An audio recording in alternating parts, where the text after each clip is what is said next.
Hi guys, welcome back to the Social Chain and a brand new episode of Retrospective Rambles. And, yeah, today I want to talk about a hit from the year 2015. I hope I'm getting that right, which many of you may remember. It is Centuries by Fall Out Boy. Now, the reason I bring this song up is because recently I was revisiting the year-end Hot 100 for 2015, and I've kind of been playing around with the idea of talking about that year in a bit more detail in a future video, but again, that's all kind of in the far future, so we'll see how that develops. But coming across this song again, especially considering it's the same year where Uma Thurman dropped, which, if you don't remember, was my favorite hit song of 2015.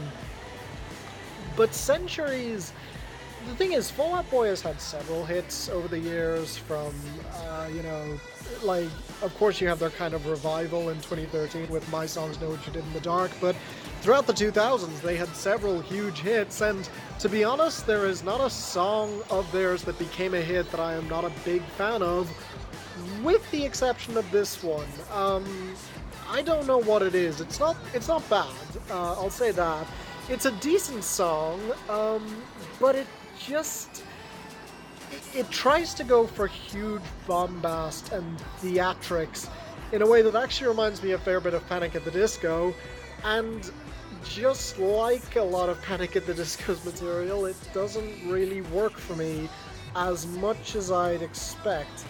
And again, it's one of those songs where listening to it, there's a lot about it that I feel I should like more than I do. The way that it builds to that huge chorus, the way that the guitars are just chugging, and the way that it's a steady, methodical build.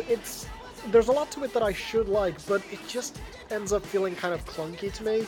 And I think a lot of it has to do with the fact that there are a lot of elements to the production, like the heavy metal broke my heart, falsetto part, and stuff like that just feels kind of forced and out of place. And to be fair, this is coming from an album, I believe that was American Beauty, American Psycho. I'm gonna say it was. But that was an album that was very mixed, with some great highs and some questionable lows. And for me, this is very much a showcase of one of the songs off of the album that isn't a complete failure, because there are definitely some anthemic parts to it, but which relies on a formula that I don't think Fall Out Boy should rely on. And I'll even say I think it worked better on Immortals, which was a song a lot of people didn't like, but which I thought was actually pretty good. But yeah, those are my thoughts on that. It just feels out of place. Among all of Fall Out Boy's hits, it's probably my least favorite of theirs. But at the same time, I don't hate it. There's definitely worse music out there, and to be fair, they've made far worse music after the fact. But anyway, leave your thoughts on the song down in the comments below. If you have any other suggestions, then please feel free to mention those down there as well. And yeah, until the next time, the new best list should be coming soon. I'm Finn, and this is the Social Tunes, signing off.